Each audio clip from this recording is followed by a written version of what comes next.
ಸಚಿವರು.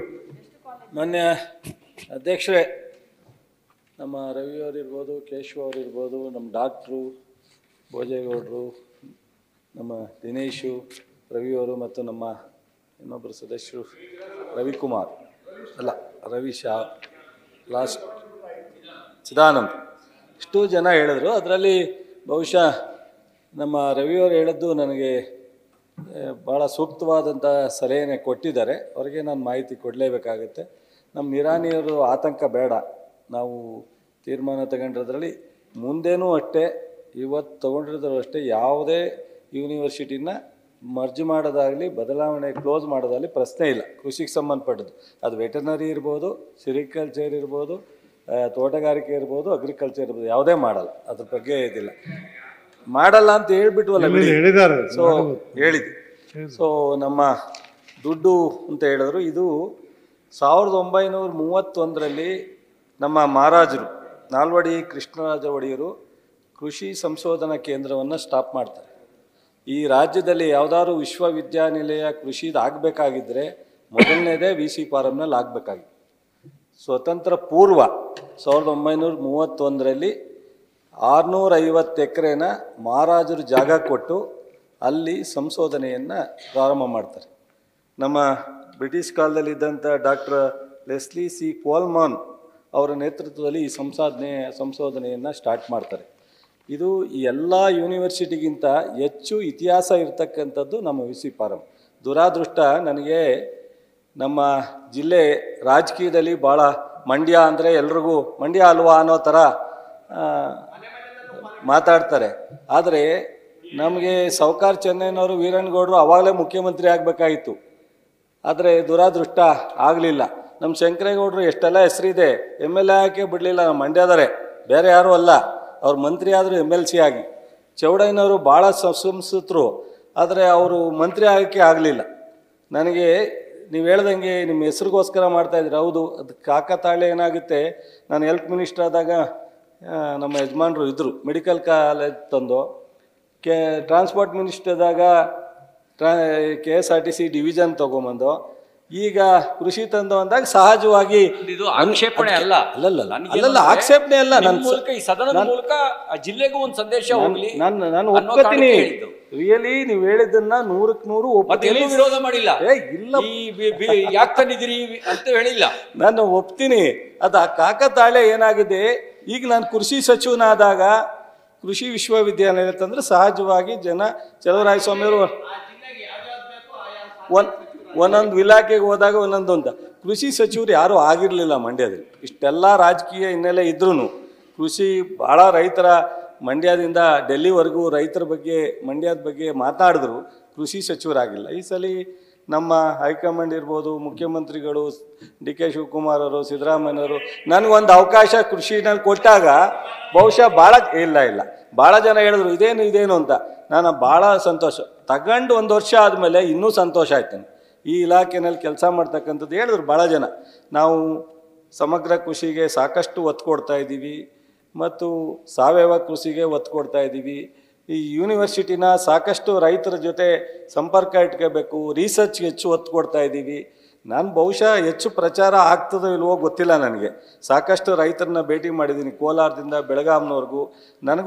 ನಾನು ರೈತನಾಗಿದ್ರೂ ಕೃಷಿ ಸಚಿವನಾಗೋವರೆಗೂ ಇಷ್ಟೊಂದು ನನಗೂ ಕೃಷಿ ಬಗ್ಗೆ ಮಾಹಿತಿ ಇತ್ತು ಅಂತ ನಾನು ಹೇಳ್ಕೊಳ್ಳಿಕ್ಕೆ ಹೋಗಲ್ಲ. ಕೃಷಿ ಸಚಿವನಾದಮೇಲೆ ನನಗೆ ಭಾಳಷ್ಟು ಮಾಹಿತಿ ಸಿಕ್ಕಿದೆ, ಒಂದಷ್ಟು ಕೆಲಸ ಮಾಡೋ ಖುಷಿನೂ ಇದೆ, ಮಾಡ್ತೀನಿ ಅದರ ಬಗ್ಗೆ.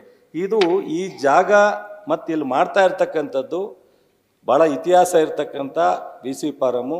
ಮಹಾರಾಜರು ಅವತ್ತೇ ಕೃಷಿಗೆ ಅದು ಸೂಕ್ತವಾದಂಥ ಜಾಗ ಅಂತೇಳಿ 650 ಎಕರೆಯನ್ನು ಜಾಗ ಕೊಟ್ಟು ಸೊ ಅಲ್ಲೇ ಸಂಶೋಧನೆಯನ್ನು ಸ್ಟಾರ್ಟ್ ಮಾಡಿದ್ದು. ಹಾಗಾಗಿ ಇದು ಹೊಸದು ವೈಯಕ್ತಿಕವಾದಂಥ ರಾಜಕೀಯ ಹಿತಾಸಕ್ತಿಯಿಂದ ಮಾಡ್ತಾ ಇರ್ತಕ್ಕಂಥದ್ದಲ್ಲ. ಅದಾದಮೇಲೆ GKVK ಆಯಿತು, ಅದಾದಮೇಲೆ ರಾಯಚೂರು ಆಯಿತು, ಧಾರವಾಡ ಆಯಿತು, ಶಿವಮೊಗ್ಗ ಆಯಿತು. ಜನರಲಿ ಏನಾಗುತ್ತೆ, ರೆವಿನ್ಯೂ ಡಿವಿಷನ್ ಎಲ್ಲ ಕಡೆನೂ ಒಂದೊಂದಾಗಿದೆ, ಮೈಸೂರು ಡಿವಿಷನಲ್ಲಿ ಒಂದಾಗಿಲ್ಲ. ಜೊತೆಗೆ ಇತಿಹಾಸ ಇರ್ತಕ್ಕಂಥ VC ಫಾರಮ್ನಲ್ಲಿ ಮಾಡಬೇಕು ಅನ್ನೋದು ಒಂದು ನನಗೆ ಮನಸ್ಸು ಬಂತು. ಸಿದ್ದರಾಮಯ್ಯನವ್ರನ್ನ ನಾವು ರಿಕ್ವೆಸ್ಟ್ ಮಾಡಿದಾಗ ಅವರು ರೇಗಿಸಿದ್ರು, ಮೈಸೂರು ವಿಭಾಗದಲ್ಲಿ ಆಗಬೇಕು ಅಂದ್ರೆ ಮೈಸೂರಲ್ಲಿ ಮಾಡು, ಮಂಡ್ಯದಲ್ಲಿ ಯಾಕೆ ಮಾಡ್ತಾ ಇದೀಯಾ ಅಂತ. ಮಂಡ್ಯ ಮೈಸೂರು ಎರಡೂ ಒಂದೇ. ಬಟ್ ಆದರೆ ಮಂಡ್ಯದಲ್ಲಿ ನಮ್ಮ ನಾಲ್ವಡಿ ಕೃಷ್ಣರಾಜ ಒಡೆಯರು ಅವತ್ತೇ ಸಂಶೋಧನೆಗೆ ಒಂದು ಜಾಗ ಕೊಟ್ಟು ಮಾಡಿರೋದ್ರಿಂದ ಬಹುಶಃ ಇಲ್ಲಿ ಮಾಡ್ತಕ್ಕಂಥ ಸೂಕ್ತ ಅಂದಾಗ ಅವರು ಸಂತೋಷವಾಗಿ ಒಪ್ಕೊಂಡು, ಅದಾದಮೇಲೆ ನಾವು ತೋಟಗಾರಿಕೆನ ಯಾಕೆ ಅದಕ್ಕೆ ಸೇರಿಸಿದ್ದು ಅಂದರೆ 530 ಕಿಲೋಮೀಟ್ರ್ ಆಗುತ್ತೆ ಬಾಗಲಕೋಟೆಗೆ. ಇವ್ರಿಗೆಲ್ಲ ಏನು ತಪ್ಪು ಕಲ್ಪನೆ ಆಗಿಬಿಟ್ಟಿದೆ ಅಂದರೆ ಬಾಗಲಕೋಟೆದ ಮುಚ್ಚುತ್ತಾರೆ ಅಂತ. ಇಲ್ಲ, ಬಾಗಲಕೋಟೆ ಮುಚ್ಚೋ ಪ್ರಶ್ನೆನೇ ಇಲ್ಲ. ಆದರೆ ಈ ಮೈಸೂರಿನ ಕಾಲೇಜ್ ಮಾತ್ರ ಇದಕ್ಕೆ ಶಿವಮೊಗ್ಗಕ್ಕೆ ಹೆಂಗೆ ಸೇರಿಸಿದ್ದು ಹಂಗೆ ಸೇರಿಸ್ಬೇಕು ಅಂತ, ಅದನ್ನು ಇವ್ರು ಬೇಡ ಅಂದಾಗ ಒಂದು ಕೃಷಿ ಮತ್ತು ತೋಟಗಾರಿಕೆ ಅದು ಅವಳಿ ಜವಳಿ, ಒಂದು ಬಿಟ್ಟು ಇನ್ನೊಂದು ಇಲ್ಲ. ನಾವೀಗ ಅದನ್ನ ಪ್ರತ್ಯೇಕ ಇದನ್ನ ಪ್ರತ್ಯೇಕ ಅನ್ನೋದು ಏನು ಅವಶ್ಯಕತೆನೇ ಇಲ್ಲ, ಎರಡೂ ಅವಳಿ ಜವಳಿನೇ ಅದು.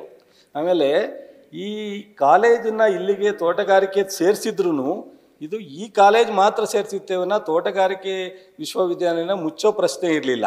ಈಗ ICR ಇರ್ಬೋದು, ನಮ್ಮ ಕೇಂದ್ರ ಸರ್ಕಾರ ಇರ್ಬೋದು, ಇಂಟಿಗ್ರೇಟೆಡ್ ಯೂನಿವರ್ಸಿಟಿನೇ ಮಾಡಬೇಕು ಅನ್ನೋದನ್ನೇ ಇವತ್ತು ನಮಗೆ ಎಲ್ಲ ಥರದ ಕೃಷಿ ತಜ್ಞರು ಹೇಳ್ತಕ್ಕಂಥದ್ದು. ನಾವು ಮುಂದೆ ಯಾವತ್ತಾರು ಮಾಡಿದ್ರೂ ಬಾಗಲಕೋಟೆ ಇದ್ದೇ ಇರುತ್ತೆ. ಬಾಗಲಕೋಟೆಗೂ ಎಲ್ಲನೂ ಸೇರಿಸ್ತೀವಿ, GKVKಗೂ ಎಲ್ಲನೂ ಸೇರಿಸ್ತೀವಿ. ಅದೇ ರೀತಿ ಧಾರವಾಡಕ್ಕೂ ಎಲ್ಲರೂ ಸೇರಿಸ್ತೇವೆ. ಯಾವುದೇ ಯೂನಿವರ್ಸಿಟಿನ ಮುಚ್ಚೋ ಪ್ರಶ್ನೆ ಇಲ್ಲ. ಅದನ್ನು ನೀವು ಮನಸ್ಸಿನಲ್ಲಿದ್ದರೆ ಅದನ್ನು ಪೂರ್ಣ ಪ್ರಮಾಣದಲ್ಲಿ ತೆಗೆದುಹಾಕ್ಬಿಡಿ. ಸೊ ಇತಿಹಾಸದ ಬಗ್ಗೆ ತಮಗೆ ಕನ್ಫರ್ಮ್ ಆಯಿತು ಅಂತ ಕಾಣುತ್ತೆ. ಜೊತೆಗೆ 25 ಕೋಟಿ ಅಂತ ಅಂದ್ರಲ್ಲ ಯಜಮಾನರು, 25 ಕೋಟಿ ಅಲ್ಲ, 250 ಕೋಟಿ ಬೇಕಾಗುತ್ತೆ. ಪ್ರಾರಂಭಿಕವಾಗಿ 25 ಕೋಟಿ ಇದೀವಿ, ಬಟ್ ಎಲ್ಲ ಫೆಸಿಲಿಟೀಸ್ ಇದೆ ಅಲ್ಲಿ. ಜಾಗ ಇದೆ, ಬಿಲ್ಡಿಂಗ್ ಇದೆ, ಕಾಲೇಜ್ ಇದೆ, ರಿಸರ್ಚ್. ಈಗ ಕಬ್ಬು ರಿಸರ್ಚ್ ಸ್ಟೇಷನ್ನು ಅಲ್ಲೇ ಪ್ರಾರಂಭ ಆದದ್ದು, ರಾಗಿ ರಿಸರ್ಚ್ ಸ್ಟೇಷನ್ನು ಅಲ್ಲೇ ಆಗಿದ್ದು, ಭತ್ತ ರಿಸರ್ಚ್ ಸ್ಟೇಷನು ಅಲ್ಲೇ ಆಗಿರೋದು, ನಮ್ಮ ಆಲೂಗೆಡ್ಡೆ ಇದು ಎಂಥದ್ದು ಅದು ಆಲೂಗೆಡ್ಡೆ ರಿಸರ್ಚ್ ಸ್ಟೇಷನು ಅಲ್ಲೇ ಆಗಿರ್ತಕ್ಕಂಥದ್ದು. ಬಹುಶಃ ತೋಟಗಾರಿಕೆಗೂ ರಿಸರ್ಚ್ ಸ್ಟೇಷನ್ ಅಲ್ಲೇ ಆಗಿರ್ತಕ್ಕಂಥದ್ದು. ಇತ್ತೀಚಿನ ದಿನಗಳಲ್ಲಿ ನಮ್ಮ ಮುಸ್ಕುಂಜೋಳ, ಮೇವಿನ ಬೆಳೆಗಳು, ಯಂತ್ರೋಪಕರಣ, ಈ ಎಲ್ಲ ಘಟಕಗಳು ಸಹ ಅಲ್ಲೇ ಇರು. ಎಲ್ಲ ಯೂನಿವರ್ಸಿಟಿಗಿಂತ ಇದು ಬರೀ ಸಂಶೋಧನಾ ಕೇಂದ್ರ ಆದ್ರೂ ಎಲ್ಲ ಯೂನಿವರ್ಸಿಟಿಗಿಂತ ಹೆಚ್ಚು ಸಂಶೋಧನೆ ಆಗ್ತಾ ಇರ್ತಕ್ಕಂಥದ್ದು VC ಪರಂನ ಇನ್ಫ್ರಾಸ್ಟ್ರಕ್ಚರ್ ಇದೆ. ಇಷ್ಟೆಲ್ಲ ಇದ್ದು ಯಾವತ್ತೋ 100 ವರ್ಷದಿಂದಲೇ ಯೂನಿವರ್ಸಿಟಿ ಆಗಬೇಕಾದದನ್ನು ಮಾಡದೇ ಇರ್ತಕ್ಕಂಥದ್ರಿಂದ ನಾನು ಈ ಬಾರಿ ನಮ್ಮ ಮುಖ್ಯಮಂತ್ರಿಗಳ ಹತ್ರ ಭಾಳ ರಿಕ್ವೆಸ್ಟ್ ಮಾಡ್ಕೊಂಡು ಕಳೆದ ಬಾರಿ ಸೇರಿಸಿದ್ದು. ಹಾಗಾಗಿ ಅದೇನಾಗುತ್ತೆ, ನಮ್ಮ ಪುಣ್ಯ. ಸಿದ್ದರಾಮಯ್ಯನವ್ರಿಗೆ ಒಂದು ರೀತಿ ಮಂಡ್ಯ ಒಕ್ಕಲಿಗರು ವಿರೋಧ ಅದು ಇದು ಅಂತ ಮಾತನಾಡೋರ್ಗೂ ಇವತ್ತು ಚಲುವರಾಯಸ್ವಾಮಿ, ಸಿದ್ದರಾಮಯ್ಯನವರು, DK ಶಿವಕುಮಾರ್ ಬಂದಾರು ಈ ಒಂದು ವಿಶ್ವವಿದ್ಯಾನಿಲಯ ಪ್ರಾರಂಭ ಮಾಡುವಂಥ ಭಾಗ್ಯ ಅಂತೀನಿ ನಾನು. ಅದನ್ನು ಏನೋ ಒಂದು ದೊಡ್ಡದು, ಯಾಕೆಂದರೆ ಮಂಡ್ಯ ಬಿಟ್ಟರೆ ನಮಗೇನು ಗೊತ್ತಿಲ್ಲ. ಈಗ ಕೃಷಿ ಮಂತ್ರಿಯಾಗಿ ಇಡೀ ರಾಜ್ಯದಲ್ಲಿ ಕೆಲಸ ಮಾಡ್ಬೋದು ನಾನು, ಆದರೆ ನಾನು ಮಂಡ್ಯನೇ ಅಲ್ಲ. ನಾನು ಬೇರೆ ಕಡೆ ಹೋಗೋಕ್ಕಾಗಲ್ವಲ್ಲ, ಬೇರೆ ಇರ್ತಾರ. ನಾನು ಹೋಗಿ ಬೆಳಗಾಂನಲ್ಲಿ ನಿಂತ್ಕೊಂಡು ಚುನಾವಣೆ ಮಾಡೋಕ್ಕಾಗಲ್ವಲ್ಲ ಪ್ರವೀಣ. ನಾನು ಮಂಡ್ಯ ಬಿಟ್ಟು ಎಲ್ಲೂ ಹೋಗೋಕ್ಕಾಗಲ್ಲ. ಮಂಡ್ಯಕ್ಕೆ ನನ್ನ ಕರ್ತವ್ಯ. ನಾನು ಒಂದೇ ಒಂದು ನಿಮಿಷ ಹೇಳ್ಬಿಡ್ತೀನಿ. ನಮ್ಮ ಚೌಡಯ್ಯನವರು ನನ್ನ ಆರೋಗ್ಯ ಸಚಿವನಾದಾಗ ಬಂದು ಹೇಳಿದರು, ನಮಗೆ ಈ ರಾಜ್ಯದಲ್ಲಿ ಭಾಳ ಗೌರವಾನ್ವಿತರು ರಾಜಕೀಯ ಮಾಡಿದ್ದಾರೆ ಮತ್ತು ಅವ್ರ ದಕ್ಷತೆ ಇತ್ತು, ಪ್ರಾಮಾಣಿಕತೆ ಇತ್ತು, ಇಡೀ ರಾಜ್ಯಕ್ಕೆ ಹೆಸರಾದಂಥ ರಾಜಕಾರಣಿಗಳಿದ್ರು. ಆದರೆ ದುರಾದೃಷ್ಟ ಅಭಿವೃದ್ಧಿ ಆಗಲಿಲ್ಲ. ಚಲುವರಾಯಸ್ವಾಮಿ ನೀನೊಂದು ಮಾಡ್ಬೇಕಣೆ ಅಂತ ಚೌಡಯ್ಯನವ್ರು ನನಗೆ ಕರೆದು ಮನೆಗೆ ಒಂದು ಟೀ ಕೊಟ್ಟು ಹೇಳಿದರು. ನನಗೆ ಅವತ್ತಿಂದ ತಲೆ ಒಳಗೆ ಅವಕಾಶ ಸಿಕ್ಕಿದಾಗಲ್ಲ ಏನಾರು ಒಂದು ಮಾಡಬೇಕು ಅನ್ನೋದು. ಅಷ್ಟು ಬಿಟ್ಟರೆ ನನಗೆ ಇನ್ನೇನು ಬೇರೆ ಥರದ ಆಸೆ.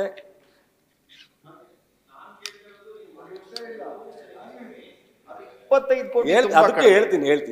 ಅದರಿಂದ ಬಹುಶಃ ಈ ವಿಶ್ವವಿದ್ಯಾನಿಲಯ ಭಾಳ ಸೂಕ್ತವಾದಂಥ ತೀರ್ಮಾನ ಅಂತೇಳಿ ನಾನು ಅನ್ಕೋತೀನಿ. ಅದರಿಂದ ತಾವ್ಯಾರೂ ಸಹ ಅದ್ರ ಬಗ್ಗೆ ಅನುಮಾನ ಪಡ್ತಕ್ಕಂಥದ್ದು ಬೇಡ. ಸೊ ಕಾಲೇಜ್ ಬಗ್ಗೆನೂ ಸಹ ನೀವು ಕೇಳಿದ್ದೀರ ವಿವರಣೆಯನ್ನು. ಸೊ ಕಾಲೇಜು ಒಟ್ಟು 20 ಟೋಟಲಿ. ಅದರಲ್ಲಿ ಮಂಡ್ಯದಲ್ಲಿ 499 ಜನ ಸ್ಟೂಡೆಂಟ್ ಇದ್ದಾರೆ. ಚಾಮರಾಜನಗರ 128, ಹಾಸನ 905, ಪೊನ್ನಂಪೇಟೆ 260, 1797 ವಿದ್ಯಾರ್ಥಿಗಳು ಮಂಡ್ಯ ಯೂನಿವರ್ಸಿಟಿ ಟೋಟಲಿ. ಇಲ್ಲ ಟೋಟಲಿ ಇಡೀ ಈ ಮಂಡ್ಯ ವ್ಯಾಪ್ತಿಗೆ ಎಷ್ಟು ಕಾಲೇಜ್? ಮಂಡ್ಯ ವ್ಯಾಪ್ತಿಗೆ ಹೇಳ್ತಾ ಇದ್ದೀನಲ್ಲ, ಮಂಡ್ಯ ವ್ಯಾಪ್ತಿಗೆ ಸೊ 3, 6, 7, 8 ಕಾಲೇಜ್ ಇದೆ. ಅದರಲ್ಲಿ 1797 ವಿದ್ಯಾರ್ಥಿಗಳಿದ್ದಾರೆ. ಸೊ ಈಗ GKVKನಲ್ಲಿ 2634 ಇದ್ದಾರೆ. ಬಟ್ ಇದ್ರ ಜೊತೆಗೆ ಯೂನಿವರ್ಸಿಟಿ ಈಗ 4 ಇತ್ತು, 5 ಆಗಿದೆ. ಇದು ಸೇರಿ 5 ಆಗುತ್ತೆ. ಸೊ ಇದು ಬಹುಶಃ ಕೃಷಿ ವಿಶ್ವವಿದ್ಯಾನಿಲಯ ಮತ್ತೆ ಮಾಡೋ ಅವಶ್ಯಕತೆ ಯಾವುದೇ ಸರ್ಕಾರಕ್ಕೂ ಬರಲ್ಲ ಅಂದ್ಕೊಂಡಿದ್ದೀನಿ. ಯಾಕೆಂದರೆ ಎಲ್ಲ ಭಾಗಕ್ಕೂ ಒಂದೊಂದು ಆಗಿದೆ.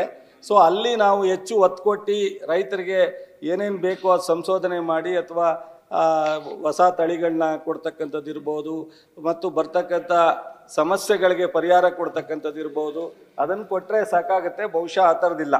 ಸೊ 20 ಕಾಲೇಜ್ ಹೇಳಿದ್ದು. ಬಟ್ ಇದ್ರ ಜೊತೆಗೆ ಈ ಇನ್ಫ್ರಾಸ್ಟ್ರಕ್ಚರು ಏನು ನೀವು ಹೇಳಿದ್ರಿ ಅದಕ್ಕೆ ಭಾಳಷ್ಟಿದೆ. ಇವತ್ತು ನಾವು ಹೊಸ್ದಾಗಿ ಹೋಗಿ ಜಾಗ ತೊಗೊಳಂಗಿಲ್ಲ, ಹೊಸ್ದಾಗಿ ಹೋಗಿ ಬಿಲ್ಡಿಂಗ್ ಕಟ್ಟಂಗಿಲ್ಲ, ಹೊಸ್ದಾಗಿ ಹೋಗಿ ಕಾಲೇಜ್ ಮಾಡಂಗಿಲ್ಲ, ಅಥವಾ ಸಂಶೋಧನಾ ಕೇಂದ್ರ ಓಪನ್ ಮಾಡಂಗಿಲ್ಲ. ಎಲ್ಲವೂ ಒಟ್ಟಾಗಿದೆ. ಒಟ್ಟು